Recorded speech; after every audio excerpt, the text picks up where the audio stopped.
also those younger year groups and how universities might be supporting those. We've got a really fantastic panel of experts with us today from a variety of universities and organisations. We have some pre-prepared questions, but it would be really fantastic if you have questions for the panel, if you can pop them into the Q&A function. If you don't have a question, please do log into that Q&A function and upvote for the questions that you would like to see answered. So without further ado, I'm going to ask our panelists to introduce themselves one by one. So I'll begin with who I can see first. Carl, can you just tell us who you are?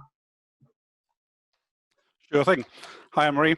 Hi, everybody. My name's Carl. I'm the Schools Relation Manager at the University of Exeter. So I head up the team who work with schools and colleges across the UK. My particular sort of patch is Wales. So that's partly why I'm here today. So a big hello to all of you. Thank you, Carl. Scott? Yeah, hi Anne-Marie, hi everyone. I'm Scott. I'm the Head of Widening Participation and Outreach at Cardiff University, and our team have a big focus on equality, diversity and inclusion. So looking forward to your questions today. Thanks. Excellent. Naomi? Hi, I am the Senior Manager at RARE, Rares a Diversity Specialist. I look after schools and universities, and most relevant for today, I run Target Oxbridge, the programme that helps Black students go to Oxford and Cambridge. Excellent. Mike? Hi there, I'm Mike Nicholson. I'm Director of Admissions at the University of Bath and have had a long-standing link to SERIN programme from my previous time as Director of Admissions at Oxford. Excellent, thank you. Fionn? Hi everyone, I work at the University of St Andrews. I'm the EU Regional Manager, so I lead on admissions, recruitment and conversion in Europe. And attended the SERIN conference for the past few years and was really keen to get involved in this as well. So looking forward to answering your questions. Excellent. Thank you so much, everyone. I think you can agree they're a great set of speakers. Let's get started with our first question. Let's not mess around. So Mike, can you give us a quick insight? How is the current pandemic affecting year 12 and year 13 learners? And actually, how is it affecting those year 11s as well who are missing out on their GCSEs? What should we know to be most helpful to those learners? I think obviously this has been a period of unprecedented change. I think what we've found is that students and schools have responded very effectively to the change. I think a lot of people were thrown. I think it's fair to say in April, there was just a lot of people who were feeling quite worried and concerned. What's happened very quickly since then is I think schools and universities have both worked quite collaboratively together to get resources that you would have been accessing through things like open days available online. What's been particularly pleasing is the number of universities who've been able to translate what might have been summer residential programs predominantly aimed at year 12 students, but I have seen some examples of younger year activity now as online programs. And actually, it's actually liberated our ability to do stuff. We haven't got a kind of number cap in quite the way we did when we had rooms to fill. So I think students should look around and see what's available. Bath's already done one iteration of our Discover Bath programme. We've got another one due to start on the 12th of July, which is open to students from non-traditional backgrounds. But we've also got a version for students who are from maybe more traditional backgrounds for higher education, which would also allow you to kind of access and engage with activity. Thanks, Mike. Naomi, I know you interact with lots of young people who are thinking about going to university. How are they feeling? What are the issues that they're concerned about? What's the picture on the ground, do you think? I think at first they were worried because a lot of the things they'd signed up for were cancelled. So we had students who were due to go into residentials, summer schools. Our students who were hoping to study medicine were really worried because they'd set up work experience, which used to be very central to that process, and they couldn't go and do it. So I think at first they were worried that universities wouldn't see them as competitive because they hadn't been doing all of these things. And what we were able to do, because we speak closely with the universities we work with, is explain everyone's in the same boat. You know, no university is going to expect you to be out doing work experience when it's not possible. And so it's about moving your focus online as well. And I think the universities have really, across the board, moved content online. And the students have managed to get together online as well. So once we connected them, they were starting to form their own groups, do reading together, catch up together and focus on those academic conversations. And so that helped them to refocus their energies, I think. Excellent, thanks Naomi. Scott, if I can come to you, just in terms of what we're seeing universities doing. I know Cardiff's been very active in this space, but what are the sorts of resources we're seeing out in the digital space for learners to take, full opportunity of? Yeah, I think there's a lot of digital resources that are being created, and as Mike said, it's creating this opportunity for almost open access resources. There isn't the same barrier of traveling to campuses. So virtual open days are a great example. We've seen lots of problems around having to pay to attend universities and that being a barrier in itself. I think a lot of universities have had to work really quickly to develop virtual open days when they probably thought they were 5 years away from being able to do that. As you probably know, in Wales, the Welsh government have used Hub, their learning platform, to collate all of the resources, and that's a great way for us to promote to all students in Wales what universities are doing, and I know lots of universities have put information onto that platform. And another thing that we're doing is looking at new innovative ways of engaging with students. So we have a program coming up where we'll be using Minecraft to support young people with autism. It's absolutely terrifying when it's not something that you've used before, but I think it's forcing us to be innovative and to think of different ways of engaging with students. And it has created opportunities for us as universities. So there's lots going on, and yeah, I would keep an eye out because I know more things are being developed at the moment. Yeah, absolutely. I think one of the things that can be quite difficult for schools and also for young people to navigate is there are a whole range of resources out there, and it's finding the right resource for you at the right moment. So that navigational piece, and I feel that's where maybe universities and teachers could work together to help to guide pupils to the right material at the right moment. Carl, is there anything you would like to say to teacher colleagues around what they can do to help prepare those students on the transition point? I think that idea around transition is really gathering a lot of pace. How do we make sure that these learners who have maybe not had teaching for a good few months are able to hit the ground running if they progress to university? What would be your advice? I think part of that would be the acknowledgement that all is not lost. And even though there's been some time that for the last few months where the void has sort of cropped up, actually a lot of the materials have gone online. A lot of the materials have gone digitally. If we think about the cycle the students will be following in terms of thinking of university, thinking of their progression to HE, they have many more opportunities now to be able to engage with universities, to be able to engage with all the outputs that we're producing than perhaps they would have done in the past. And a lot of it is telling students, look, yes, things have been different, and the last few months have been a little different in terms of what they would have expected.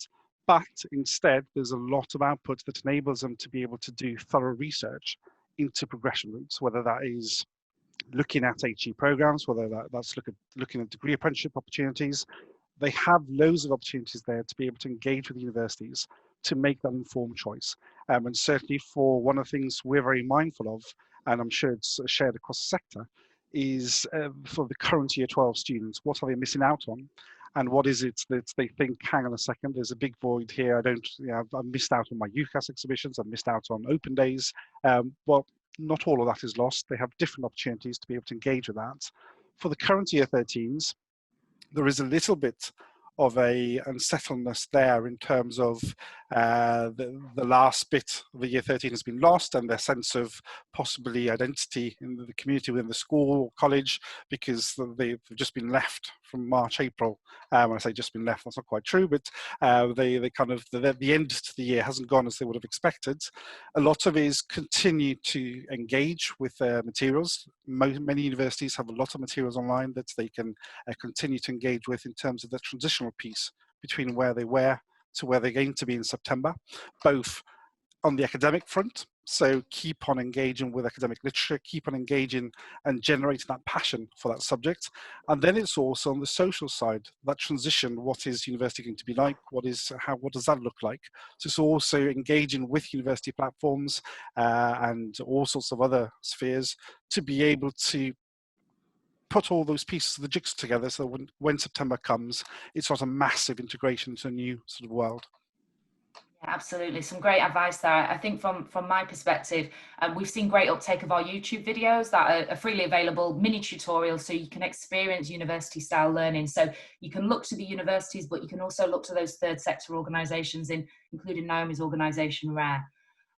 Fionn, would you have any advice as we head towards the summer period? Obviously, results day will feel and look different this year. How can schools best support their pupils in this period of the summer where grades are coming through? Maybe there will be discussions about what those grades are, and how will universities understand that these grades are quite different to grades that have gone before in previous years?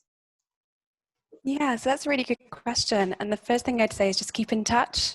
If there's anything that you as teachers or as your students want us to know, get in touch with us. So we're encouraging everyone to submit anything via their applications. They can add to their application, or they can email into us and we can upload it to their application. So any particular mitigating circumstance, anything that they think is important for us to know, and we make that decision.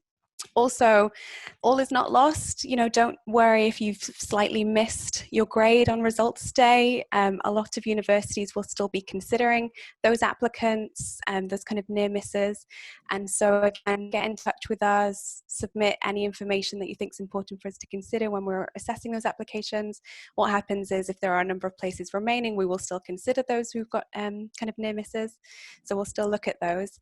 So that's the first thing. Keep in touch. And secondly is look at the website. Like Carl was saying, there are so many resources, there's so many things available at the moment. We've really diversified and quite quickly in what we are delivering. So there's more available, there's more ways to reach out to us, especially from home. So we're doing kind of not on weekends, but week daily talk and tours, these YouTube kind of taster lectures and things like that, where you can and you can still kind of experience or think about what it will be like, even if you can't visit at the moment or come up to us.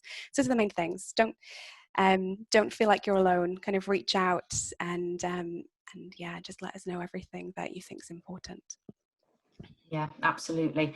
My partner's a sixth form college teacher, and one of the things I'm helping him to do at the moment is just think through how we can ensure that results day is a really structured and supportive space for young people. Because one of the things in my old job when I worked at King's is if I had a young person who was a little bit lost on results day, maybe the grades weren't what they were expecting, maybe the places haven't been confirmed, getting them into school is one of the best places they can go to be supported, particularly in this academic year. Mike, do you mind if I just come to you on these bumper UCAS numbers we've been seeing today? The real fear was that students wouldn't want to progress to university this year, and that doesn't look like what we're seeing, both actually in an international context, but also at home. What do you make of those UCAS figures? Not surprised at all, because the early media stories that came out were based on fairly small sample sizes. There's a couple of pieces of research done in April with about 500 students in each. Unsurprisingly, back then, quite a lot of people were quite unsure about what was going to happen. A lot of people probably thought, well, this is a fairly short-term thing.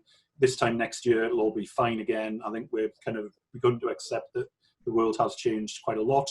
And I think universities have obviously got their act together and started explaining exactly what they can and can't offer. What we've noticed at Bath, we've seen about 100 students so far out of 17,000 people who were holding offers asked to defer till 2021. But the real game changer has been the 40 students who were planning to come in 2021 who are now wanting to come in 2020 because their gap year plans have fallen through. And I think that's where the real shift has been in student activity. It's the people not wanting to now give up a year because the activities and the opportunities that they had really just aren't there in the same sort of way, shape or form. I also suspect, and this is a personal view, a lot of students are valuing the opportunity to not be living with their parents potentially for any period of time beyond September. And I suspect there are also probably some parents who are probably quite keen for their kids to move on as well. And that'll probably save the electricity bills. Nothing like a lockdown to strain familial relationships. Scott, can I ask a quick question? I think one of the things about the pandemic is that it's really forced us to think differently about how we do stuff. And actually the government seems to be getting fairly brave about potentially admissions reform, a post-qualification admissions process. What do you think about that? Is it likely in your opinion? Yeah, that's a very good question. Thanks for that curveball. Yeah, I think as we said earlier, this pandemic has created opportunities and has made us think about things that we possibly wouldn't have been thinking about had it not happened. So we've seen this spotlight that has been shone on inequalities, on digital poverty and digital exclusion, on free school meals, and all of a sudden these things that have existed for years and years are being talked about in a way that they haven't been talked about before. I'm an optimist, so I'm going to say yes. I think we will see positive change from this, and I hope that we will, because I think there are those students who are underrepresented and disadvantaged by the current system who could benefit from those changes. So fingers crossed. Yeah, that post-qualification admissions reform has been mooted for best part of a decade. So it's really interesting that it's back on the table as a policy proposal from the government. So we've got a question from a school, which is really very practical and sensible question, which is how should schools really reflect in their teachers' references what's going on during the pandemic? So some schools will potentially want to update those references. Is that an option? What level of detail should they give you about their current provision in their context? Carl, do you mind if I come to you, and then maybe we can pick up with Mike and Fionn? Okay, so in terms of the teacher reference, obviously that is supporting the student application. And it is supporting their application on why they studied the subject or whether they're good at it, and any extenuating circumstances. We'd like to see that developed through your teacher reference. In relation to the last few months, obviously all universities are aware of the situation across the UK and the different circumstances in different areas. So there's less of a need to actually tell us about that because we're aware of it. The way that we think this will happen is obviously we will get the results coming through on A-level results day. So we will treat those results as we have done in the past, and that is what we'll carry in terms of the application process, those grades that come through. If there are any circumstances that are sort of specific to the individual, to the applicant, then obviously we advise teachers to write into any university, and universities will be more than welcome and willing to receive additional information. But what I would suggest is that it is individual, that possibly is slightly bigger than we're aware of COVID. We don't need to know exactly what COVID has, or the implications COVID has had on all applicants across the UK. We're aware of that. So it needs to be something slightly different in relation to very personal circumstances that may have affected that student's attainment. And that's the biggest piece of advice I would give. That it has to be for the applicant. Any particular circumstances that have led to a massive change outside COVID itself. Yes, so for example, you know, the arrangements at your school might not be relevant, but it might be relevant if a young person's experienced bereavement in their family due to the pandemic. I understand that distinction. Mike, is there anything you want to add on that front? I've just posted in the chat box the link to our page on our website about what we would advise schools and applicants to tell us specifically this year. I think that probably summarises it quite nicely. Excellent. If other colleagues have links they'd like to post, that will be very helpful. If you could just drop them into the chat there. Also, I hear that I've been anticipating people's questions, which is great. Clearly I'm connected over this Zoom account to people's brains.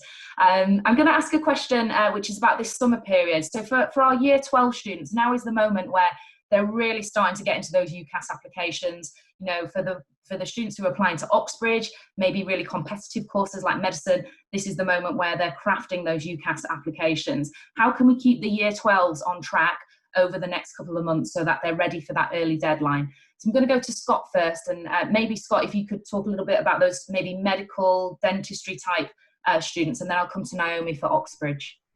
Yeah, so I think there's lots of support and information out there already. So do check university websites, other partners. So we work with the Sutton Trust, and we're running a medicine specific program with them. And I know lots of other universities do similar things. So there will be lots of information going out for those programs. Universities are running drop-in sessions. So we've been working with Exeter and Bath to do collaborative sessions for schools and for pupils. And I think that collaborative nature is becoming more and more common as we realise schools are under pressure and students are under pressure as well. And just talk to us. So if there's something that you need and you want us to provide that support to your students, come to us, let us know. And more often than not, I'm sure the university will turn around and say, absolutely, either here's a session that's upcoming that we can that you can access, or we'll run something tailored for you. Yeah, I mean, on the Brilliant Club's YouTube, we've got a couple of bits and bobs around like how to write a great personal statement that are free open access. But if I was a teacher, I'd be asking universities for stuff right now. So the universities are open for business, albeit online. If you have a session that you would like to run for a small group of learners or a collected group of learners in your area, I think you should approach universities and ask whether they're able to support with that. I'm sure many of them would be delighted to do so. Naomi, how about the Oxbridge preparation? What do you think on that front? And then I'll make sure I come to Mike.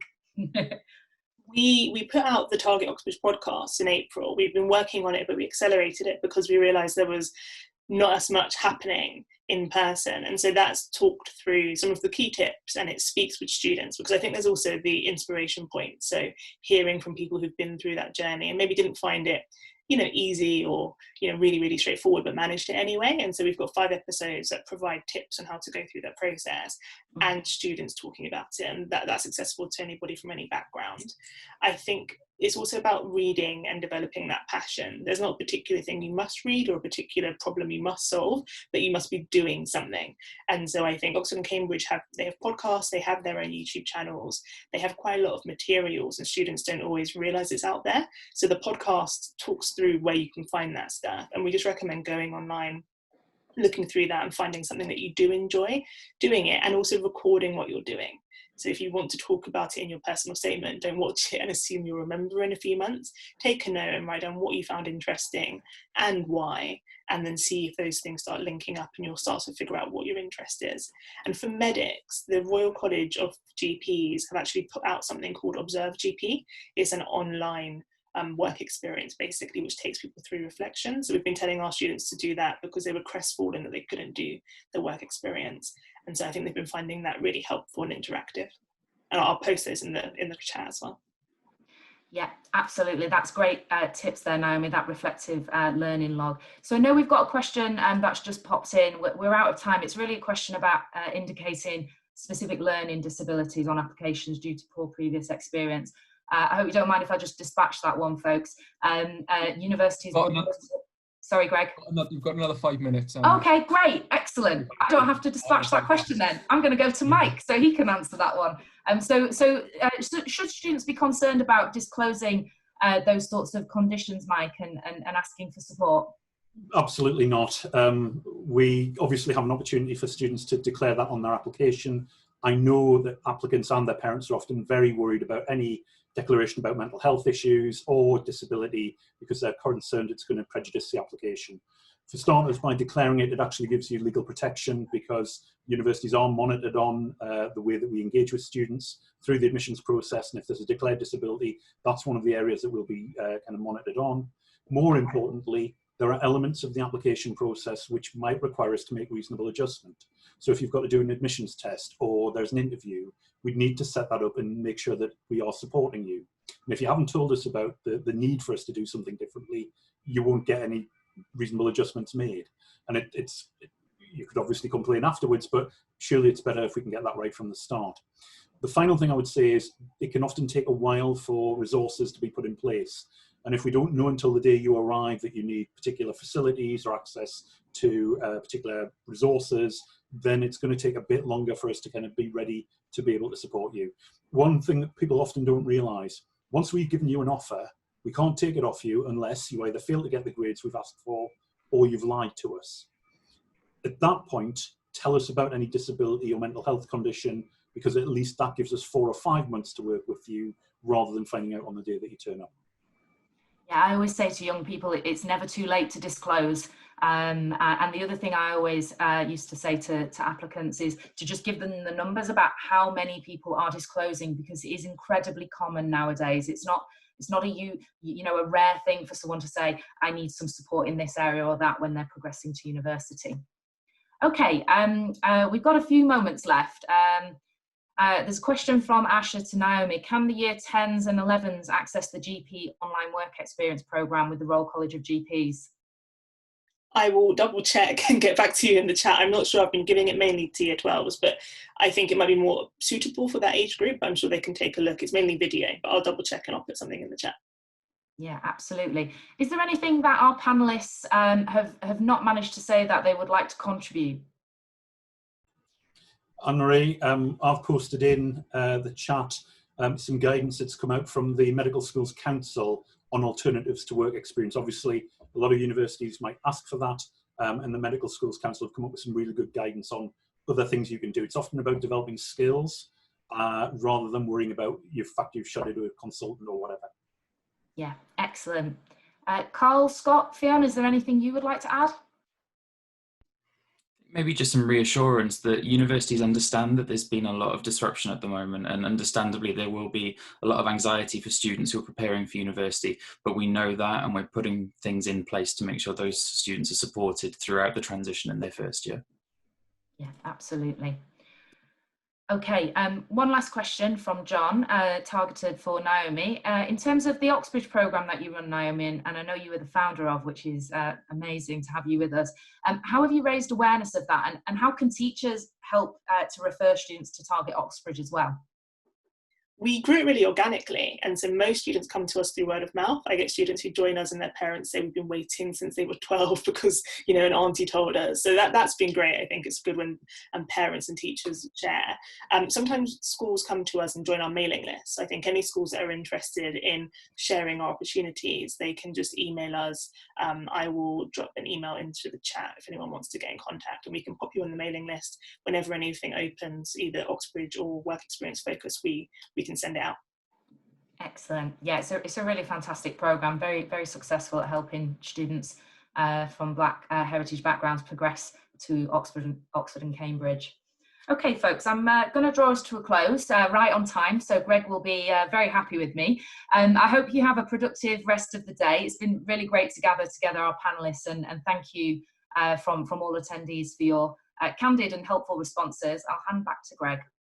Thank you very much, Anne-Marie, and thank you again to all the panellists. You're more than welcome to stay to hear about the rest of the conference, but I realise your time, especially in the current situation, is very, very limited and very, very precious. But thank you once again for all joining. I'm going to share my screen now, and for the next 15 to 20 minutes, I'm just going to give a brief update on the Scholars Programme and what we've been doing in the Brilliant Club in the current situation, and then I'll be handing over to Mitch from Unifrog, who is going to give us a bit of an update on everything that they've been doing in the COVID-19 crisis as well. And finally, we'll have Pat Sower from Starfish, who will be talking to us about supporting students with their mental health and well-being during this period and managing change.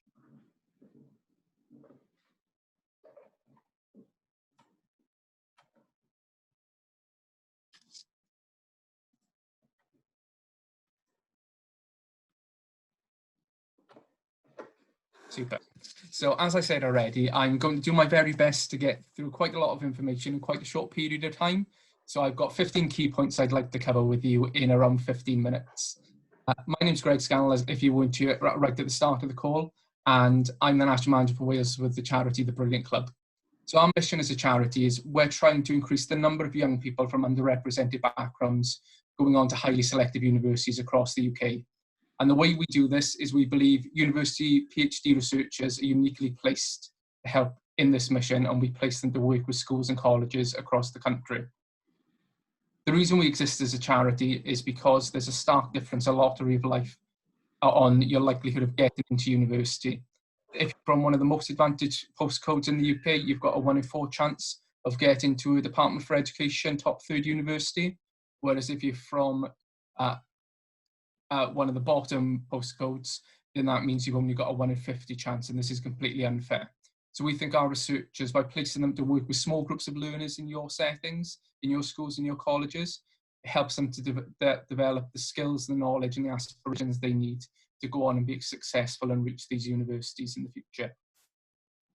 We've been doing a lot of work in the current situation in lockdown since schools initially closed, although they never, and colleges never really closed for key workers learners. But some of the things that we've been doing, we've been having free online resources that Anne-Marie mentioned in the previous session. We send these out in our weekly newsletter that you can register for. This presentation will be sent out to all attendees who registered for this conference afterwards. And in the notes section of this PowerPoint, you'll find all the links to all these resources and the contact details for our panelists. We've also continued to deliver the Scholars Programme, especially in Scotland, where their terms are different. they've continued to run the Scholars Programme virtually. And also in some schools in Oxfordshire, we've continued to run the programme, so we've got experience, if necessary, of running the programme virtually. We've also been supporting online summer schools. We're just about to get underway with the Seren Summer School with King's College London, and also some schools, the Elephant Group. And our Research and Impact Department did a really quick review of looking at digital inclusion and how we can actually support learners. And there are lots of hints and tips that you can find again on our website, and the links are in this PowerPoint when it's sent round to look at that further. And we've been doing lots of planning, looking towards the autumn and spring terms of 2021. We know that it's going to be a challenging year for everyone in education, and we're expecting that the current situation with the lockdown and the time missed in schools will have widened the gap and affected educational inequality even further. So we believe that having challenging and stretching extracurricular programmes with an academic focus like the Scholars Programme are going to be more important than ever, particularly for your less advantaged pupils. So we're even more determined than we've ever been to make sure that we're giving high quality placements in 2020 and 21. We've worked with over 15,000 pupils this year, right the way across the country, as you can see from the map. And we've partnered with over 40 universities to recruit our PhD researchers and to also run our trips. In Wales, since we started in 2016, we've worked with over 90 secondary schools and FE colleges, and now well over 3,000 pupils in that time as well.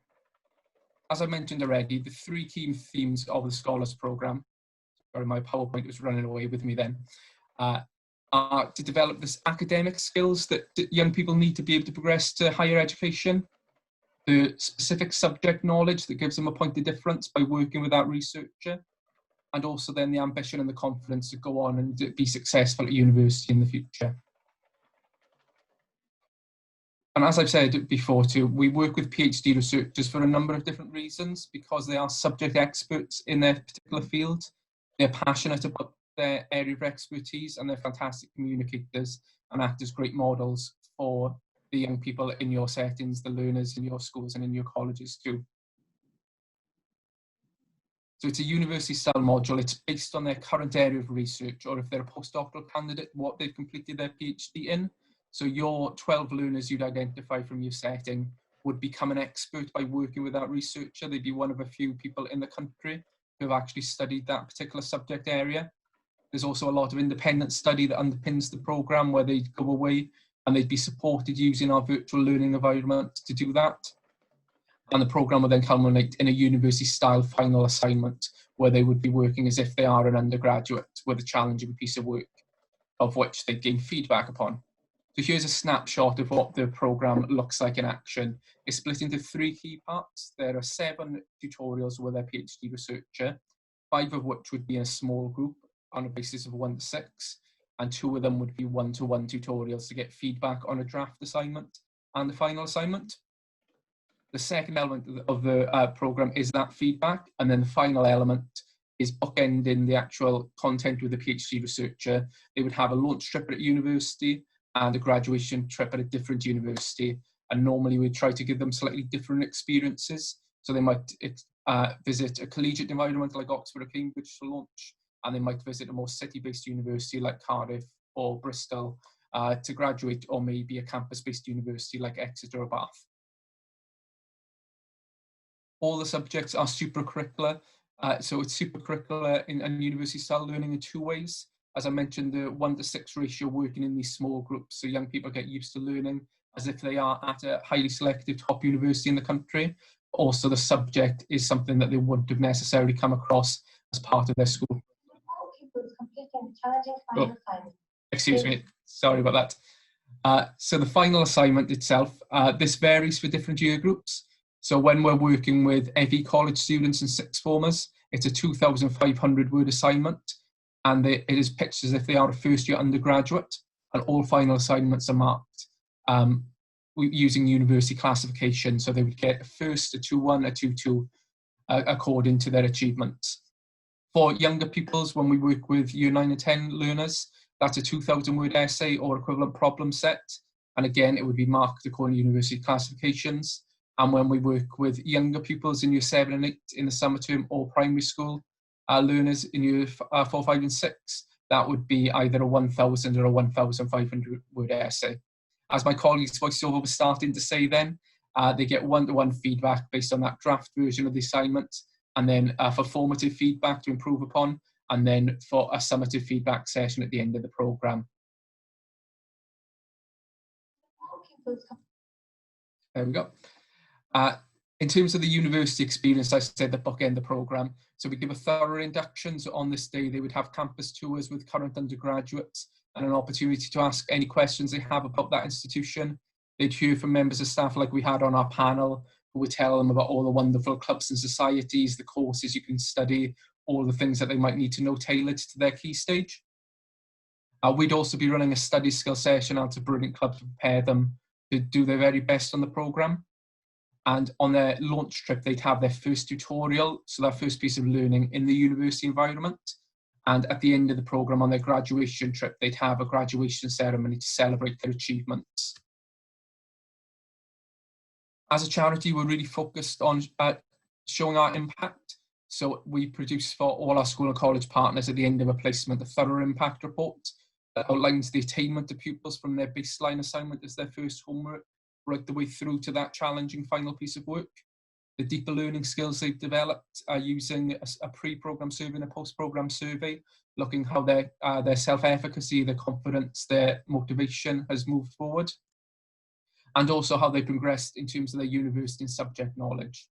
And one thing we're particularly proud of is that for the 4th year running, UCAS have run an independent external evaluation of the programme, and it's shown that it's significantly more likely that learners who've taken part in the programme will be successful in making applications to highly selective universities and then progressing to those universities than those who haven't done so with very similar background achievement in the past, a similar demographic they did. In terms of what we're looking at moving forward, we're willing to be very, very flexible with all our school and college partners. And as I've said already, we're very aware that it's going to be a challenging period and it's going to be very different for the foreseeable future. But we're very committed to running the Scholars Programme. So in terms of what it might look like moving forward, this will depend on what school and college policies are. If schools and colleges are willing to have external visitors on site in the autumn, then our tutors are fully DBS and fully trained, ready to come in, and because of the small group ratio, with a 1 to 6, they should be able to run socially distanced in school or in college tutorials. If for some reason that the school or college can't accept visitors, then we can look to utilise technology in the way I've mentioned we've already been doing in Scotland and Oxfordshire, to have the pupils in, or the learners in school, and the tutors zooming in to deliver their content.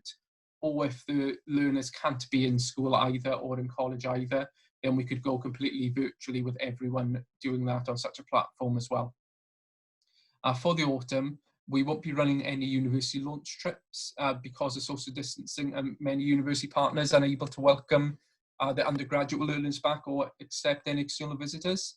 So we're going to be sending up to schools and colleges virtual materials of pre-recorded campus tours, pre-recorded information, advice and guidance sessions, so they'll get everything that they would have got on that event to be delivered in their current educational setting. And then at the conclusion of the programme, they'd all be invited to a graduation event at one of our partner universities in February.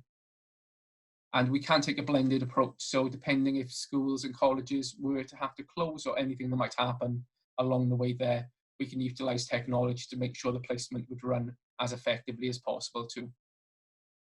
So at a glance, this is what a more virtual approach might look like. So we would have a welcome induction in the school rather than that university environment.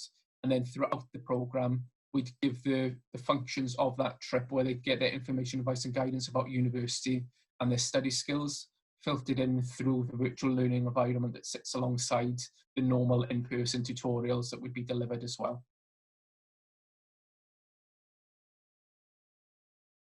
And my final point in terms of the cost implication for running the programme, the cost is £175 per pupil, and there are 12 pupils who are 12 learners rather who would participate from a school or from a college. So the total cost of a placement is £2,100. And as you can see, my slides are getting much faster than I can speak. so I will not take up any of more of your time and hand you over to Mitch. But you can look and make an inquiry on the slide, the pointer just on the slide here, and feel free to contact me directly on my email address, which is also listed too. Over to you, Mitch. Great, thanks very much. Thanks, Greg. Yeah, hi everyone, I'm Mitch. I'm the Southwest Area Manager. So I cover the Southwest and South Wales for Unifrog. Greg and I, and just the Brilliant Club in general and Unifrog, have worked together for quite a few years. And like a lot of schools come to me from, I work with about 180 personally, and a whole lot of them will ask about what more they can be doing and what they can encourage students to be doing. And Brilliant Club is honestly such an amazing organisation. So if it's not something you have considered, I definitely recommend giving it some serious thought if you can. Just from my side then, I'm not actually going to be talking so much on what Unifrog is or what it does to a huge extent. So it's not so much a demonstration of the platform. What this is actually we're going to be basing something on work that we've been doing, particularly in current times, which is focused obviously on coronavirus and the impact. And one thing that we've been doing and will continue to do is generate some insights based around a lot of the usage and things that students do on the platform. So I'm just going to share my slides with you instead of just talking at you. And from there, we should be good to go.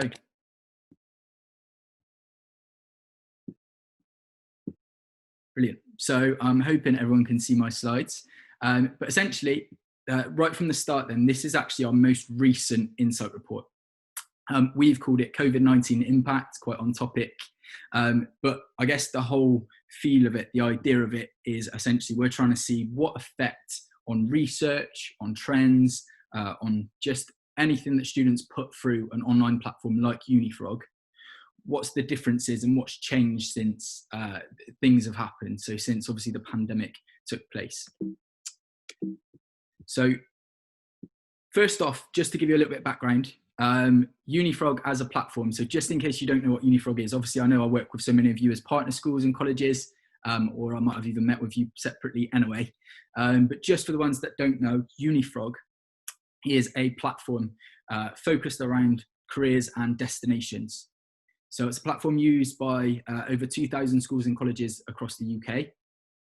And that totals up to, I've got some figures in a sec, but over 850,000 students on this one platform. The sorts of things that they'd actually do using Unifrog, there's two sides to it. So there's a student side and a staff side. And the easiest way for me to outline it is, first off, we've got pathways. So students are able to research things like careers that exist. So over 1,000 different careers. And I'll touch on those, why those are important in a sec. They can also look at the subjects aspect. So a library which would take them through the various different aspects that they might need to consider to really stand out in a subject. And the pathway exploration is really something that they do from year 7 all the way through. So Unifrog's an 11 to 18 and beyond tool. So we want them to be able to build up on their profile and just keep working. Next to that, we've got the opportunities. So this is actually a live search tool, pretty much where Unifrog began off the back of the Access project. Our owner Coralie and Alex, they were heavily involved with the Access project, and one of the big things was they wanted students from all sorts of backgrounds to be able to understand how to find the very best, the most relevant opportunities for them. So our search tools were a real standout aspect to that, and they've grown and grown, and you can see now we cover much more than just UK universities. So instead of just comparing those post-16, post-18 opportunities, we've got a really sort of comprehensive database for apprenticeships, as well as international opportunities and special opportunities as well. Things like summer schools, contextual offers, lots of different ways for them to understand what exists and what money might be there to support them. Finally, students will then build their applications. So they will start to, as they move through the school, they'd be talking about their activities. Pretty much like Naomi said, trying to log the things that they do and remember them. So they log their activities, they reflect on their skills, and then eventually they're going to build that in and pull it all together with our personal statement or CV builder tool. Finally, with that, it's a management system as well. So from a staff perspective, you have total trackability of what students are up to. You can give feedback, you can pull analytics from the platform, and you can really make sure that it's impactful within your school or college. So it gives you total visibility of everything that's going on. And to be honest, that's the main part of Unifrog, is being able to identify the students that might not engage with something like an online platform and give them no excuse not to. Just, I've already touched on it, but just to give you a little bit of an indication as to numbers, these are the sorts of figures that we are looking at the minute. So I've got quite a lot of usage. So when it comes to, this is why I gave a bit of background, but when it comes to comparing courses, we call it shortlists, because they will shortlist from thousands and thousands of different courses that exist and pull it together to pick their top 5, for example. So you can see the sorts of usage that goes through the platform is vast, and students do really engage with it. And that's gone above and beyond. So for the people that are partners, especially in 11 to 16, 11 to 18 schools, if you already use us in Key Stage 5, please do start to consider using us in Key Stage 3 and 4 as well. I know so many of you already do, but essentially it's the same site license, and it's getting you up and running, and students get to the point where actually now we've got more Key Stage 3 and 4 students using Unifrog than we ever did Key Stage 5. The next part, this is actually now what we've been doing in terms of distance learning, because really as a fast response, and I know a lot of platforms, a lot of companies and third-party organisations, universities, like the panel said, put in a lot of hours and a lot of time and effort into making sure that we can provide relevant and suitable information for students, for schools, for advisors, for colleges, for everyone that we can possibly reach out to. And this is just sort of like a snapshot, and it was actually taken, this wasn't actually taken recently, this was from 23rd of March till the 13th of May. And these are just some of the figures that we encountered in terms of engagement and usage from schools across the UK. So you can see it actually grew quite significantly year on year. So we actually experienced 22% higher usage year on year of the platform, and actually over 124% increase in how staff were engaging with the platform. With it being a distance learning online sort of approach, it really does stand out as being an amazing way for you to reach out and monitor what students are engaging with, and continue your pathway and careers exploration. Essentially then, off the back of that, with us being in such a position that we've got en masse data, over 850,000 students using Unifrog in the UK, and what that does, it starts contributing and giving us a lot of analytics to pull. Previously, we ran a insights report based on horizons, and it focused on things like the gender gap.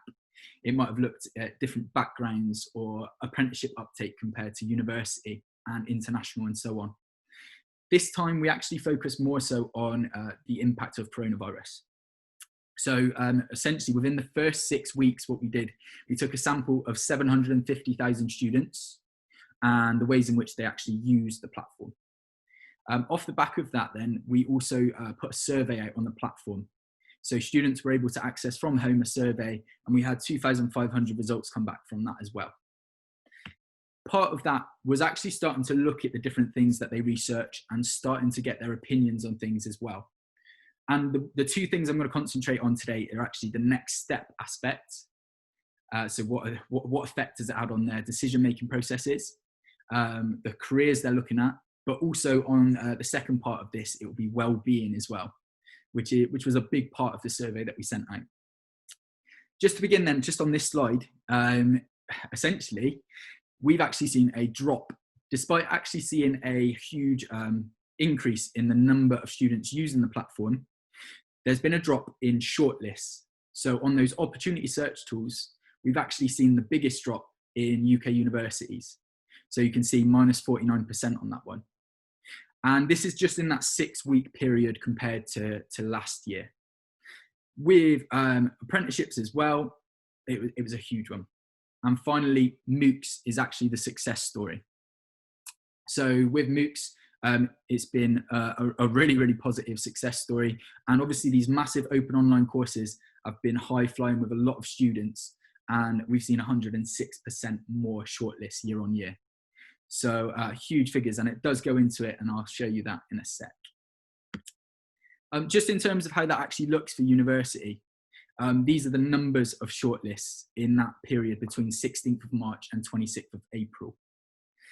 So year on year, you can see the different figures at the bottom. Obviously, we've already discussed, and part of the panel session with the universities being there was focusing on, okay, so what might contribute to that and what sorts of things are being put in place to counteract it. But I think pretty much what we can draw from it and the insights that we've got, essentially there was uncertainty. And you've got to remember this was right in the first 6 weeks of the pandemic. So this was when a lot of people really had no idea what it was going to look like. So students were held back from actually researching, and actually they used a lot of our other tools, like just sort of like soft research instead of looking at core available opportunities. So things like favouring careers, which I'll touch on in a sec, things like just looking at their personality types. We also seen a big increase in Welsh Baccalaureate focused usage through Unifrog. So something we've been working quite heavily on, building some resource to help schools and colleges with that skills challenge certificate. But also obviously we're seeing a lot of UK universities, as you would have heard, increasing the numbers of things that they're offering now. So whether it be virtual open days, whether it be sort of mini lectures, Mooks, like we've already touched on, there's going to be more certainty and students will start to use those shortlists again. On the flip to that, so the apprenticeship side of things, this one is huge. And to be honest, it just coincides with what's going on in the world today. So UK university apprenticeships as a whole have taken quite a bit of a battering, understandably, because so have companies and businesses.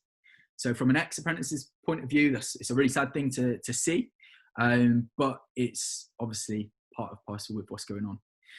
We do see, so just we've pulled something from Nick Linford on a report that was put through. You can see the number of starts that successfully happened was only about 20%. So 137 out of 304 companies asked were unable to actually start any apprentices at all. So it's, yeah, quite a sad period of time, but hopefully something that they're catering for. And I know there's a lot of things being put in place at the minute. Next to that, Mooks, like I said, now this is the biggest rise. So it's a huge success story in our shortlisting tool. Students can go off and they can look for Mooks in the various different providers like FutureLearn or Coursera. But what Unifrog does, essentially, it just allows students to compare the 5 biggest suppliers of Mooks and use their own criteria to filter out different results. To essentially make sure that Mooks are relevant, they are achievable, and they're doable in the time that they've got. So we've seen such a rise in numbers. So 1 in 3 students from our survey actually said that they've completed a Mook in the month previous to completing that survey, or they were considering starting one. So definitely a big jump from where it was maybe this time a year ago. And this is something that might surprise you. So one of our biggest jumps is actually around what students are looking for in terms of careers. So there's more teachers and doctors on the horizon, which I don't think is surprising, but I don't know, maybe as teaching staff and school staff, college staff, you might say otherwise. But doctors and secondary school teachers never actually featured in the top 10 up until this point. And they've jumped significantly. So in 6 weeks, you can see the number of shortlists that they actually were favorited on. So students pin these guides and it will tell them the pathway, the progression, and it gives them labour market information. So the nice part is we're actually seeing a huge increase on that side. And an even more interesting part, I've not got it on the slides, but I've got it next to me. 70% of students who were surveyed said that they had more respect for NHS staff, including doctors. 71% said they have more respect for essential workers. This isn't a shock to anyone, but they quoted delivery drivers. And 39%, this is probably the shock, said they now have more respect for teachers and those who work in schools. So we're chipping away at it. We're working at it. One really positive thing to draw from this as well is actually the increase in usage from the year 11s. So the future truly does look bright for the usage that they've put on the platform. And it's actually reflected in the survey results as well, because a lot more of the year 11s, 24% more year 11s said they're actually optimistic about the future. Whereas if you look at year 13s, only 60% of them did. So they're much more positive, and I think they're in a very, very good position because you can prepare them, and they're using all of these distance learning platforms. They're using Zoom, Teams, all of these different technology aspects, and they're being a lot more independent and taking ownership. So I know universities have said the same, and employers. I think when year 11 go through the cycle with it, I think they're going to be in a very, very good position and well equipped for their applications and their next steps. But you can see just from our chart over on the right hand side, the different bits and bobs that they've been looking at and the big jump year on year. So the blue is absolutely dominating where it was. I mean, just from our perspective, we like to put some key actions just to tie it all together, just as like sort of top tips from Unifrog and also the experts that feed into this insights report. And the first one is just making sure that students are able to research more options than they ever considered before, because our international opportunities are absolutely soaring. So things like that could be a really powerful option for students, but also comparing what pathways exist next to each other. A standout feature of Unifrog, but also other platforms, and I guess just something that you can give them guidance on. The next part is to stick to timetable as much as you possibly can when it comes to careers and pathway and destinations. So whether it's a sixth form or college schedule, or whether that is a lower school careers schedule, try and have those talks with students. Try and get through to them as best you possibly can, just to make sure that they really are focused, because I'll touch on it in a sec, but motivation has gone down, but we want to prepare them and keep that motivation going with year 11s 100% and year 12s too. And then the next part is just encouraging year 13s to make the most of what pretty much the panelists have said. All of those amazing opportunities that exist, Mooks, webinars, the virtual open days, they are in such an advantageous position to get, just from the comfort of their own home, so much more support and guidance and help with everything. So it could be the best possible way for them to really sort of get everything under their belts. And then the next part, number 4, is embrace technology. I touched on it, how they are going to be in a good position. But the more they do, the more that their digital literacy is improved, it's going to stand in like such amazing stead when it comes to it. So they're going to be able to write such fantastic personal statements and CVs with all of these amazing experiences. We just urge them to remember them and record them. And then finally, just be honest with students about how challenging working from home can be, both for students and for yourselves as teaching staff. Obviously, it is a challenge, and it is something that they've had to adjust to. And I know schools and colleges have done such amazing things, and we're approaching this blended approach in different aspects. And obviously, I'm across the border with covering England and Wales, 2 different things going on. But essentially, just be upfront with them, and I guess letting them know that, you know what, actually, it's very difficult for teaching as well as it might be for them as well. I think they'd appreciate that honesty. The next part of this session is well-being. And rather than just sort of going willy-nilly with this and assuming certain things, we actually teamed up with an amazing company called Positive Group, who are essentially a team of psychologists. So they're the experts. And they analysed our survey data for us. And they were the ones that started to identify trends and start piecing things together. So they work with a lot of UK schools, colleges, and universities around the UK. And the point of doing so is essentially to better equip staff to help students. And just looking at the current mindset, things that we've pulled together, I don't know whether it's surprising or not, but the happiness rating in the top left, year group at a time. So year 7s are still the cheery ones. Not huge, so this is out of 10, remember, but 5.6 is our highest mark that we've got. And essentially students have said, as they move through, you've got a little dip in year 8, which is a little bit random, but tends to pretty much follow a downward slope towards year 13. But I think they're at such that position where they've had a lot of change. So I can see why, to be honest. But with that as well, we are looking, and we've pulled that students have expressed that they are unhappy. They've been finding lockdown stressful, and 30% of students surveyed, so out of 2,500 students, did actually say that they've felt stressed or anxious on at least 5 days out of the past week, which is huge and upsetting figures and difficult to read. And it was difficult when we obviously had to start summarising that. But I know that there's a lot being put in place to tackle that. And well-being is such a big concentration of ours as a platform. We've got a know-how library bank full of different guides to help students confidentially go on and find the support that they might need. So we'll act as like the middle sort of pillar for that. So we give them links to different websites, or it might be people or coping mechanisms.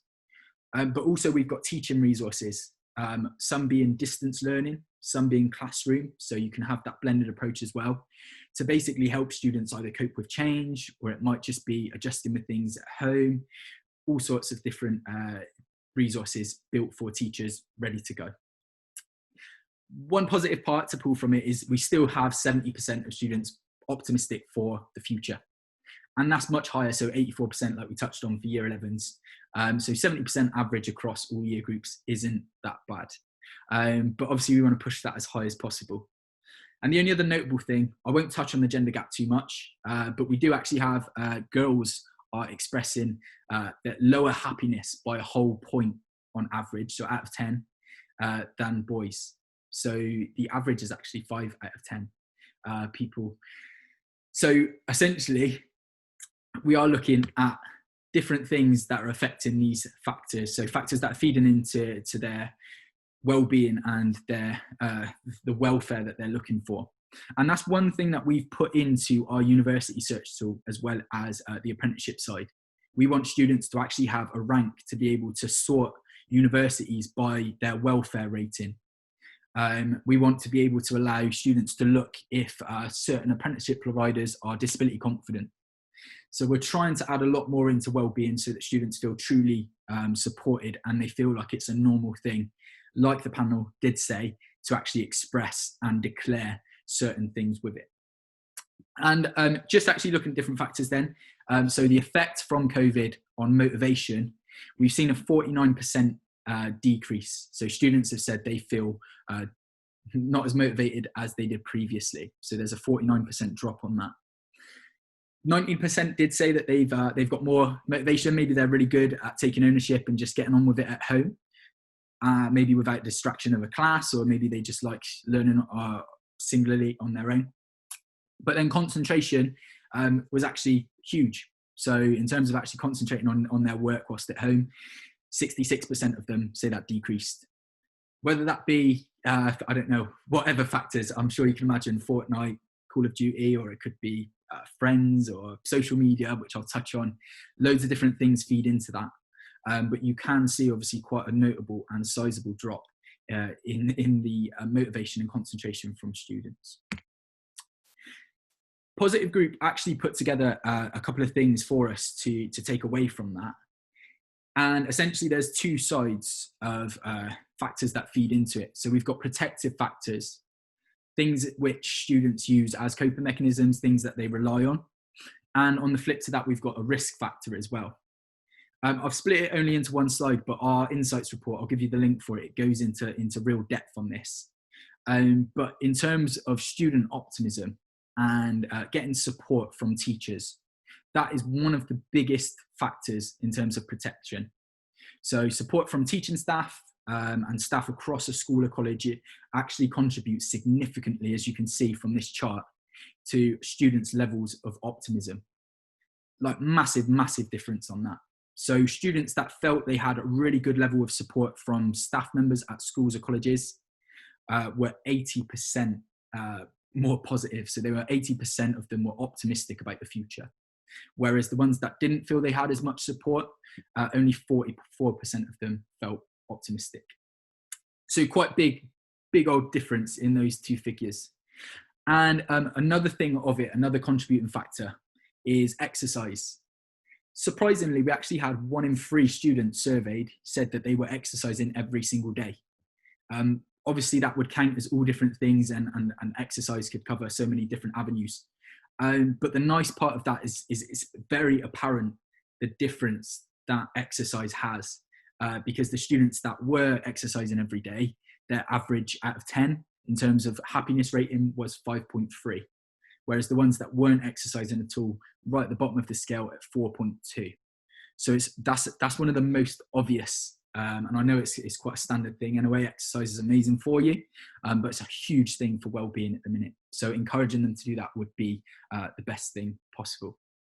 And then finally, speaking to friends. That is obviously a massive part.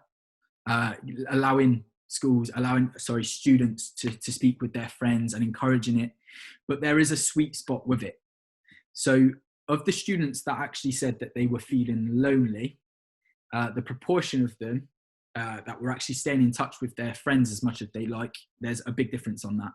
So you can see the 2 figures here. So only 51% of students that were feeling lonely said that they were speaking to their friends enough. And then 84% said that the ones that said that they were the ones that weren't feeling lonely. The big part to draw from this is actually there's a sweet spot for social media use. And it sounds like quite a lot, but actually I'll show you in a sec how scary social media can be.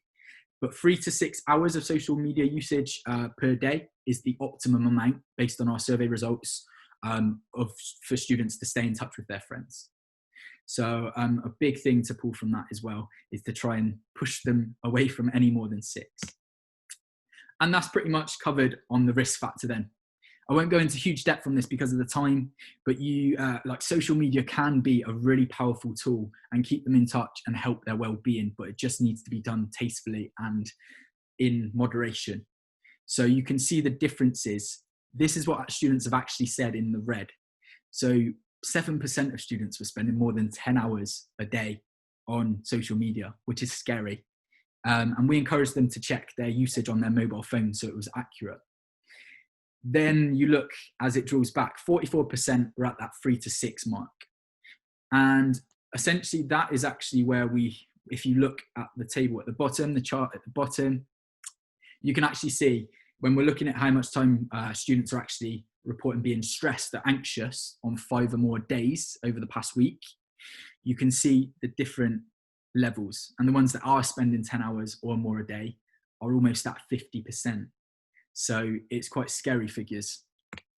But the takeaways from it, number 1 would just be to offer as much regular one-to-one support as possible, just so that they know that they can approach people. That teaching aspect, that ability to be able to get that support is invaluable. Then get students to exercise as much as possible. My Unifrog have been doing daily exercise classes. Different team members, different colleagues have been hosting it and running it, and it's been invaluable. I've loved it, and it's just meant that we can stay in touch and we're exercising loads. Obviously, you might not have time to do that, but if you can offer something like that, amazing. Encourage students to limit their time on social media. I know that's a battle which I know you're probably always fighting, but maybe even showing them those statistics might help. So these slides will be sent out.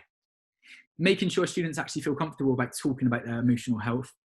Again, difficult, but there's a lot of things out there to help them with that. So lots of more resources from all over the place contributing to that.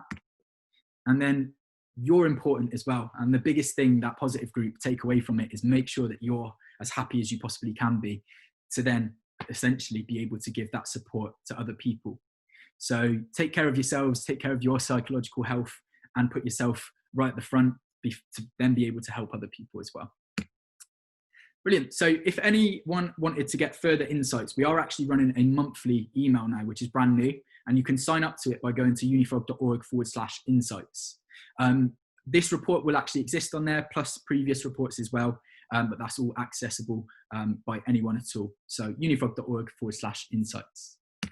And that's pretty much concludes me. So I'm just going to stop my slides and jump back. And I can see that we've got Pat in the talk now, which is amazing. So I had the privilege of seeing Pat talk at 2 ASCL events, and she was speaking on student mental health, as well as how schools and colleges can sort of support with that. And when I knew that I was sort of touching on well-being with this, I knew I had to get Pat involved. So essentially, I won't steal any more thunder because Pat's got amazing things that she's going through with that. But she's a former head teacher. She's an author. She's done lots of different talks. She's a speaker, a mental health trainer. So she's in an amazing place to put some amazing tips for schools and colleges on how you can do the things that I've just touched on. Cool. So I'm handing you over to Pat.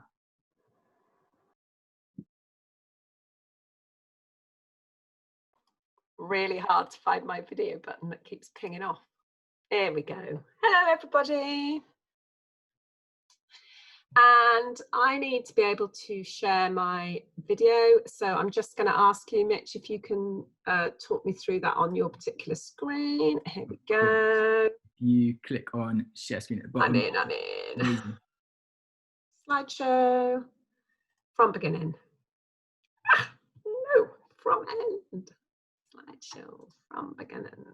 Something going really badly wrong here. Let's go to the top. Hello, everybody. While I'm just making this work, cross your fingers right this second.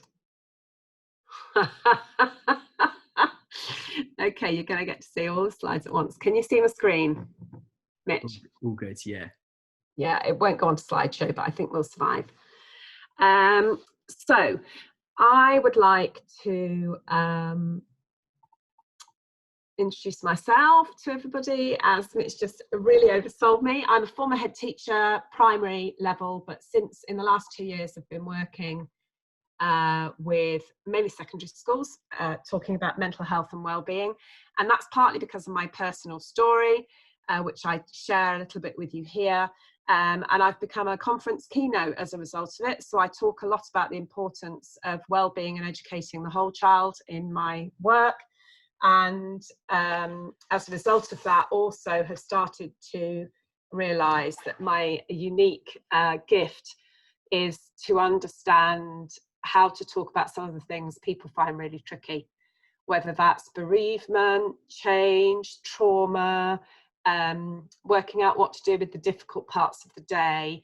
Because of my background in mental health and education, I focus on those areas of really trying to make sure that young people are supported in a way that doesn't just get them their exam results, but helps them grow fully into feeling safe human beings who can contribute and thrive to the world.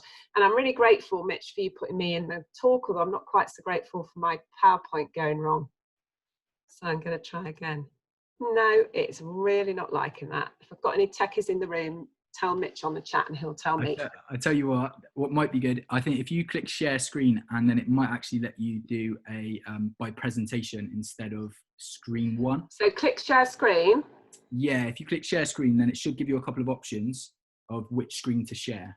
And it might be that you're able to share the actual presentation itself, which usually works. Oh, that's a good idea. No, not liking that. No, skipping straight through it. It does look absolutely fine. I mean, it makes my presentation really fast. Okay, so ignore the side screen, everybody. Let's see if I can just make it a whole page. No, it's not going to do that either. Okay. So anyway, I'm going to talk to you about change. So I would like you to have a little think now, to jot down the words that come to you at the end of this sentence. Whenever there is change, there is. And I'm going to give you 30 seconds to think about the changes that come to mind.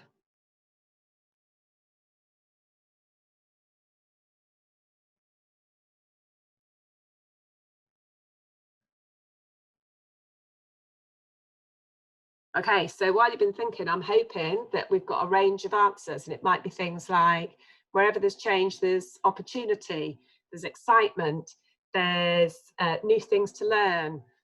But you might also have things like, wherever there's change, there's disaster, there's a possibility of failure, there's fear, there's worry. Because the thing is that we're surrounded by change all the time. And at the moment, particularly, I think as a nation, as a world, we have lived through 3 months of practically constant change, constantly having questions about what's going to be happening next, how are we going to deal with it, how am I going to stay safe, how am I going to work out what to do in the next stage of my life, whether it's career or whether it's for young people, exams and then moving on to university. And it's really important to acknowledge that wherever there's change, there's always the possibility of excitement, but there's also the possibility of danger, and that's what makes it so stressful for us. And with whatever kind of change it is, there's always loss. And I know from the research which Mitch has just taken you through that there's a great deal more uncertainty around the moves through school and onto university or apprenticeships now, perhaps more than there's ever been, because the other side of the journey in September is even less clear than normal. So what I'm taking you through now is a deck of slides which I'm hoping you could literally use to talk to young people or other teachers about, because this is three changing skies, and all of us have an underlying opinion of change, and it's built out of our childhood experiences, how we see the world. You know, if our early experiences of change have been good, then we see sunny skies. If our early experiences of change have been mixed, sometimes we see the sun, sometimes we see the clouds, depends on how we wake up that day. If we've had a tougher start in life where the changes we've seen have been really difficult ones to deal with, maybe early bereavement, refugee status, being adopted, all sorts of things that we don't have much control over, can affect our understanding of change, can basically prime our brain to go, change is bad, change is dangerous. And that's important to know, because when young people are coming up to big changes, those underlying fears can seem exacerbated. And if you're lucky enough to have come from a background where change has been mainly a good thing, then it's hard to understand other people not grabbing it with the same enthusiasm. One of the things I've done a lot in classrooms with really young children and also right up through to adults is to stand people in a line of change and just say to them, okay, over here, go over here if you absolutely love change and you really thrive on a changing environment. Go over here if you really resist change and you find it something very threatening. And people place themselves and start to think about their own reactions to change. And even knowing that's helpful for starting to think about going off to university or leaving school, because it makes you realise, okay, maybe I'm one of those people who's going to have to think through the change to make it feel safer. And likewise, just because you're somebody who looks forward to change doesn't mean you get off scot-free. So I'm probably one of those people who through life has always quite enjoyed the amount of disruption and change to a certain degree in life. I made a good head teacher. But one of the dangers with that is you kind of skip off to the future, and then when you get there, you discover that it's not what you thought it was. So that might be the kind of youngsters who head off into the world thinking it's all going to be great, but haven't thought through what it's going to feel like on a rainy Saturday afternoon. So regardless of what your outlook is, you need to come to terms with what change might look like. I use this Hokusai picture loads talking about change. I think you could literally do the whole talk just with this slide. So what do you see?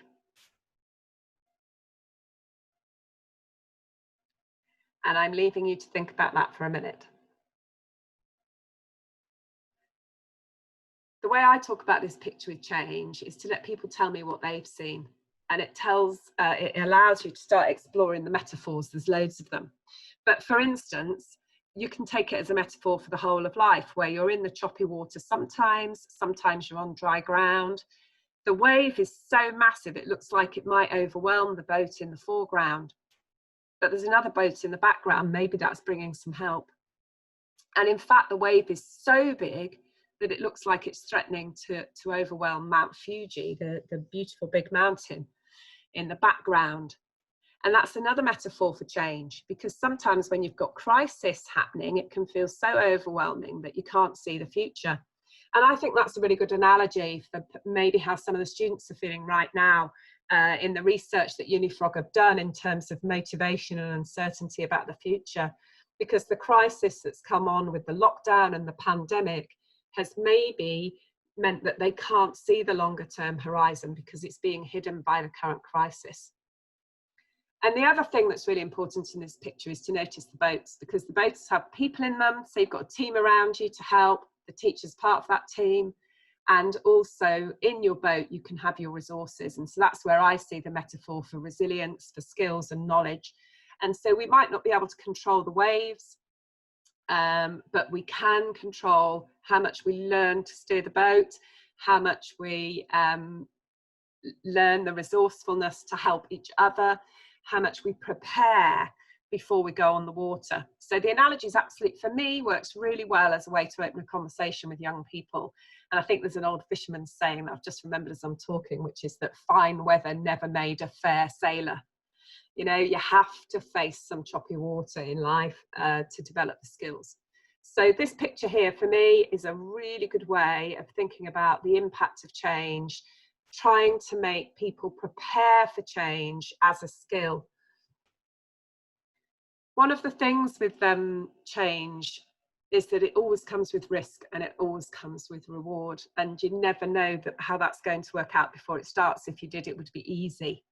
So when people have got their risk side on, it's about what might go wrong. What if I don't like it? What if I fail? What if I spend my money and run out? I might burn my bridges with other options if I have to make a choice. So one of the things you can do as a leader who's supporting young people is to make the risk specific, fight myths with facts, and fight worries with analysis, taking them apart to say, where's the evidence for that?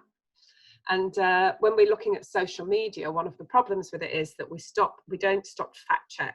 So we see the things that fit our current picture. So if we're feeling negative, we spot negative news. If we're feeling positive, we spot positive news. So as a teacher, if you can encourage young people, whether they're coming from the positive or the negative angle, to either ensure that their facts are right, so that they're basing their opinions on some balanced information. And then the other thing is always to look at the reward side of that equation. So it might be rubbish, but it equally might be amazing. We still don't know the answer to that question. You could make new friends. It could be the making of you. You can always change your mind if you don't like it. So giving escape routes. But making sure that the reward, that the future is specific, because often the risks feel more solid than the potential rewards, especially when the future's unknown because you haven't been there. To go to the future, you have to let go of where you are now. To leave school, you have to literally leave and say goodbye. And that means you leave a place of certainty that's surrounded you for the best part of your early life, for the first 18 years.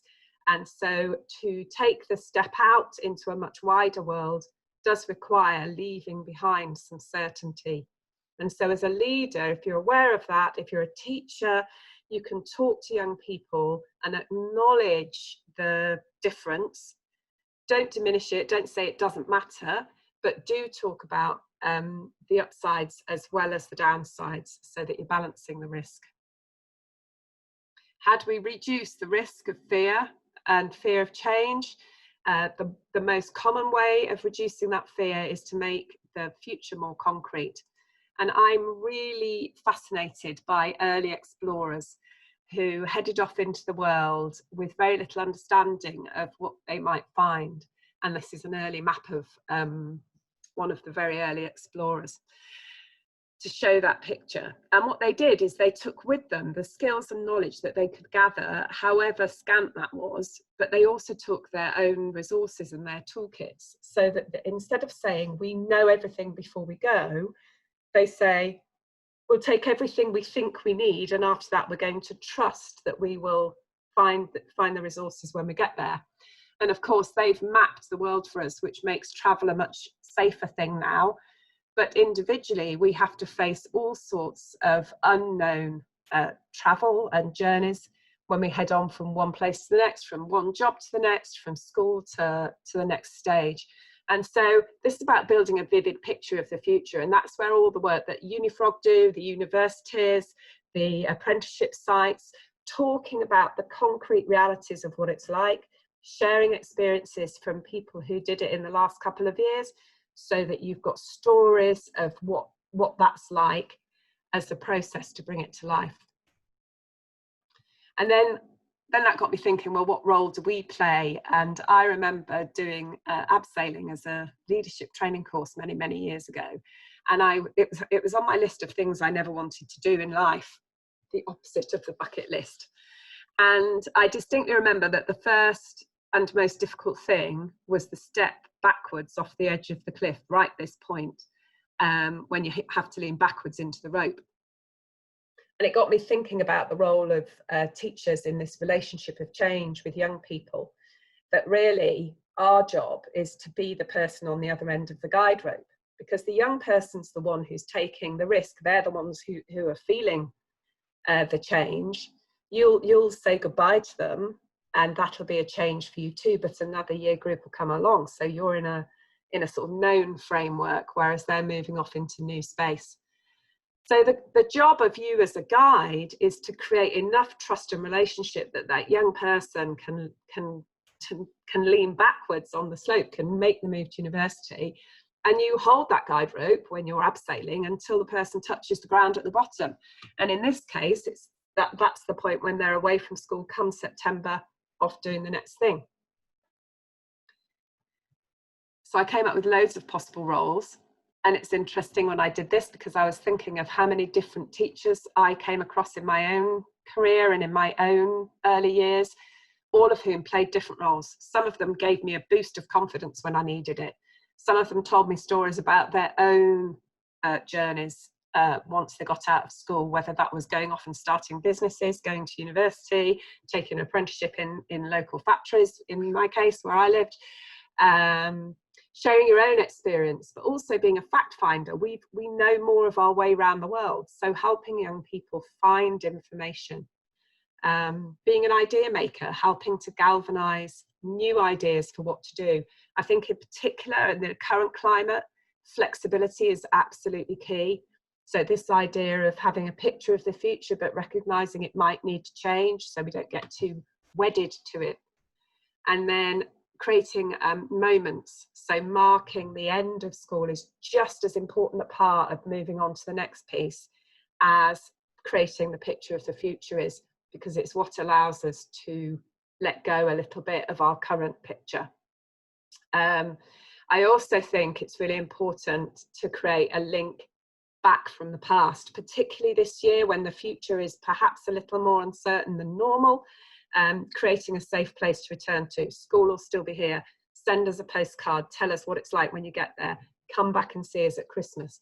These are all things that you might be doing in the normal course of events, but I think they become more important in the current uncertainty. I love this quote. You can't cross a chasm in 2 small steps. Well, you can, but it doesn't usually end well.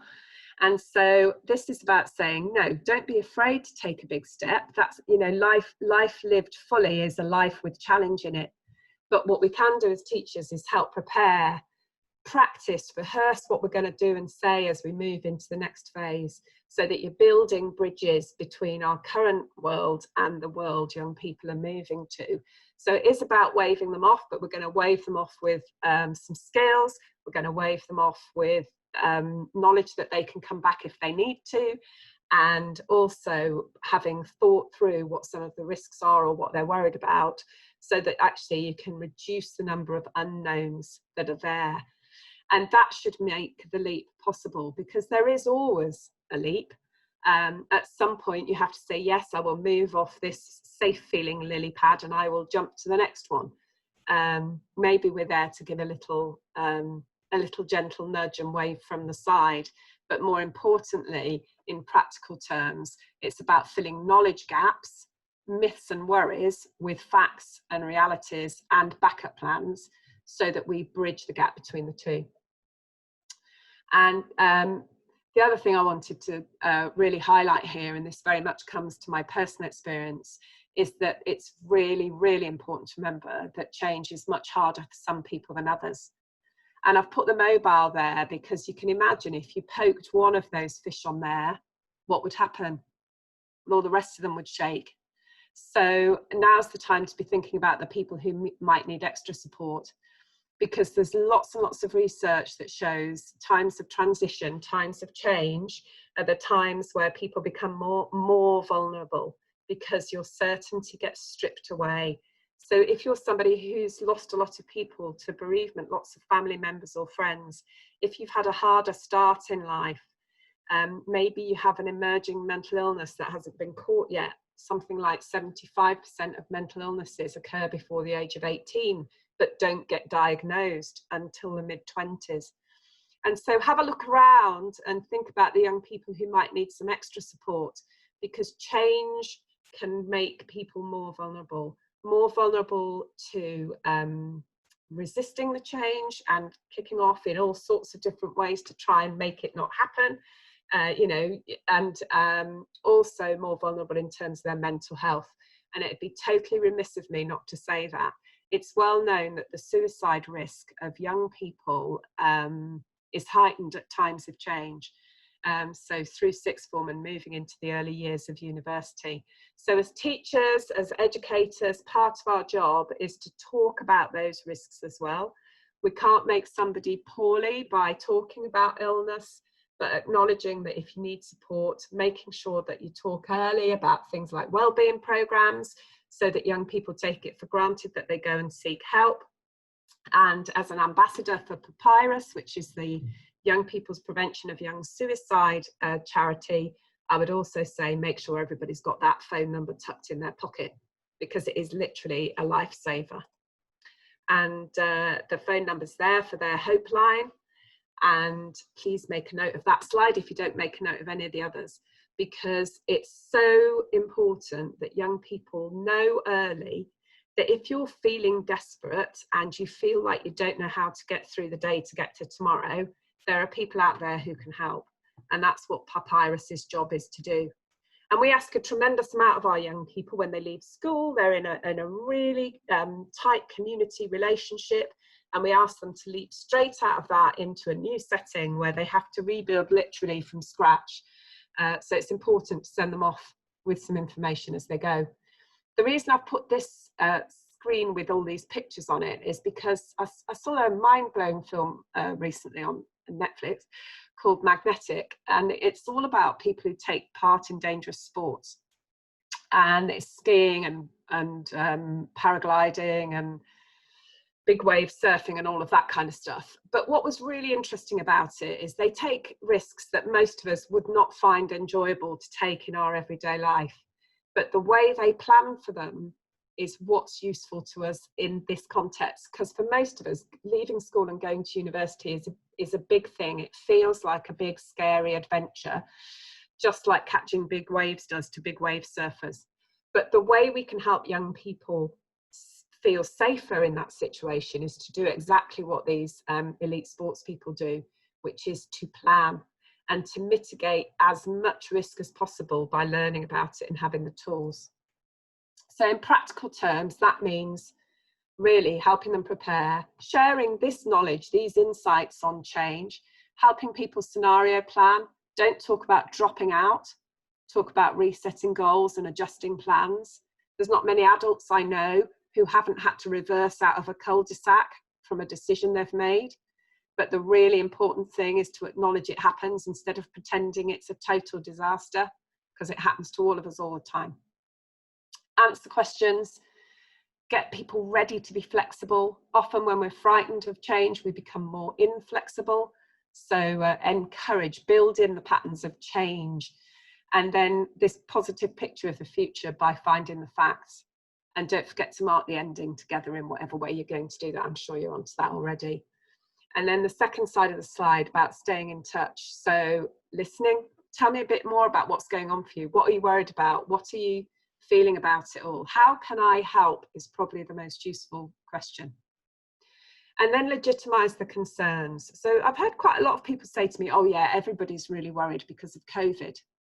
Well, the trouble is there's a bit of reassurance in not being the only one, but it doesn't make the worry go away. So it's far better to say, yeah, it is a really uncertain time and it's not surprising that you're feeling worried.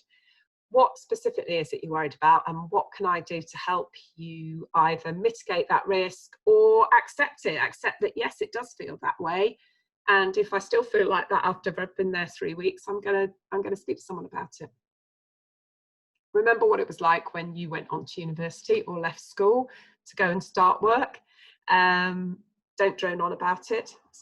You know, it's a really important thing, because otherwise you talk about yourself and not them.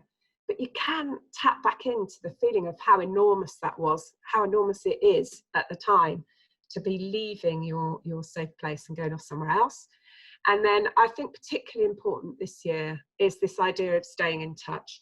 So creating a longer linking line between school and wherever the next part of the journey is for an individual, so that we create a sort of overlapping bridge that's a bit longer than normal.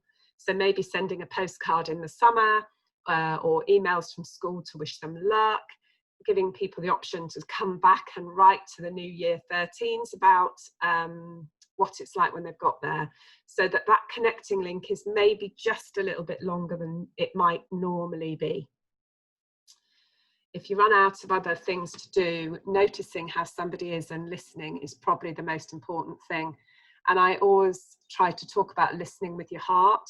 So hearing what the words that somebody says is great, seeing the body language and does it match, even better. But gold standard listening is to be able to say, I think you're feeling X, Y, and Z. I think you're feeling really worried about, or I think you're feeling really excited about, because then you'll know you've actually heard what they're saying at a deeper level. It's incredibly powerful. You don't actually have to solve anything. You just acknowledge that somebody's feeling that way. And I know this matches because I've seen the Unifrog presentation, but underneath everything we talk about with well-being, there's kind of a maintenance package, and this is the best articulation of it that I've come across. It's from actionforhappiness.org, very much fits with the exercising that Mitch was talking about, as well as staying off social media unless you're using it for a good purpose to connect with your new workmates or freshers meet mates, course mates and things. But these are the 10 things that if we were all doing them to some degree within our days and weeks, we would have a better baseline chance of keeping our mental health good. So for young people, it's great to listen, but you also have to put your practical skills in place. Just like if you were going to the gym, if you were still allowed to, or going out for your daily walk, you would do that with the aim of staying a bit fitter. This is the mental health version of that. This is the 10 things that allow you to make sure you're maximising your chances of being mentally healthy. And that Action for Happiness website has loads and loads of information on it if you're interested. And then finally, I would say, put your positive pants on. I think it's really, really important. My first slide had glass half full. I think regardless of whether you've had a traumatic start in life, whether change is a scary thing or an exciting thing, all of us can work on the mental discipline of being grateful for what we have, of noticing what we've got, not what we've lost. And, you know, that's epitomized really in the Chinese phrase for crisis, which is composed of two characters. The first one represents danger and the other one represents opportunity. And when we're looking at change for young people, that's really what we're looking at, balancing opportunity and danger so that when we go into the change, we're ready for what it brings and we notice the good things that it brings with us. I hope that has been useful and practical. I'm very happy to take some questions. That's me, and that's my book, Take My Hand. It's about friendship. It's about parenting, it's about looking after children through deep trauma, and it's packed full of wisdom and insight. I hope you've read it, Mitch. It's packed full of wisdom and insight in relation to handling young people and mental health. But I hope the presentation's been useful, Greg. I can see you've clicked back onto the screen, and if you've got any questions, I'm here to answer them. That was amazing. Thank you so much. Okay, thank you, Pat. I do actually have that book on Audible as well. Good for you. Ready to listen to that whilst I'm working for the final couple of weeks and then into the summer. So yeah, I'm really looking forward to it. It sounds amazing. So, but thank you so much for that. Really insightful and exactly what we were hoping for, what I was hoping for. So amazing tips and tricks. Appreciate that. Good. Sorry about the PowerPoint. No, not at all. It's one of those. It's yeah, I had some issues earlier as well, Pat. Don't worry about it. These things happen. Absolutely gone. All right, so. Anyone have any questions at all for Pat before we wrap up? Let's double check the groups. Checking the chat. Yeah.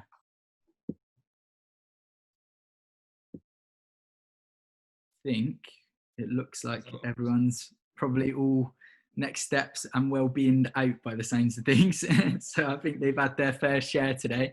Oh, bless them. There's lots of, you know, it's nice and we'll get the slides.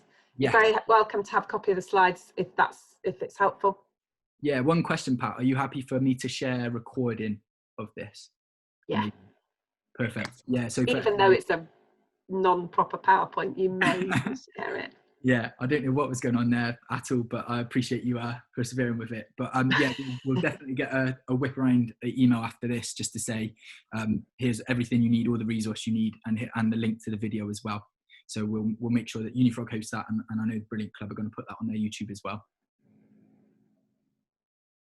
Okay, well, I'm just going to share the final screen with everyone. Let's just share my desktop and just go across. So essentially, it's just a big thank you from us to the lovely Pat, to our obviously amazing panelists that have since left, of course, but to all of you for sticking with it as well and listening through to it. I hope you managed to pull lots of different bits and bits from it. I think that the main message for us is that actually it might seem like a negative thing, but actually it's going to put students in such an amazing, advantageous position when they persevere with it and they take ownership and they get all of these amazing skills beyond what they would have previously just come to school for or college. So I think it's going to be a really positive thing, and I think the motivation, we just need to push and keep them going. Try to utilize obviously all of the resources that are available to do so, not just Unifrog and the Brilliant Club, but all of the amazing things that exist beyond that as well. And if you ever need anything from either organizations, I've left those contact details up on the screen. So if you wanted to see the Unifrog platform, brilliant, or if you wanted to speak to Greg about the Brilliant Club, and of course the amazing Pat, you can go to starfishing.co.uk, or you can get the book, whatever bits and bobs you wanted to tap into there. So yeah, thanks again, everyone. Really, really appreciate your time. I know it's valuable at this time of year, and here's counting down to the summer. Perfect. Thanks a lot, Mitch, for all the technical side as well. And diolch yn fawr pawb, thanks for everyone for joining. We know your time is very precious at the moment. And good luck with the end of term and reintegrating all your pupils and getting ready for September. Thanks, everyone. Thanks for having me. Good luck, everyone. Diolch yn fawr.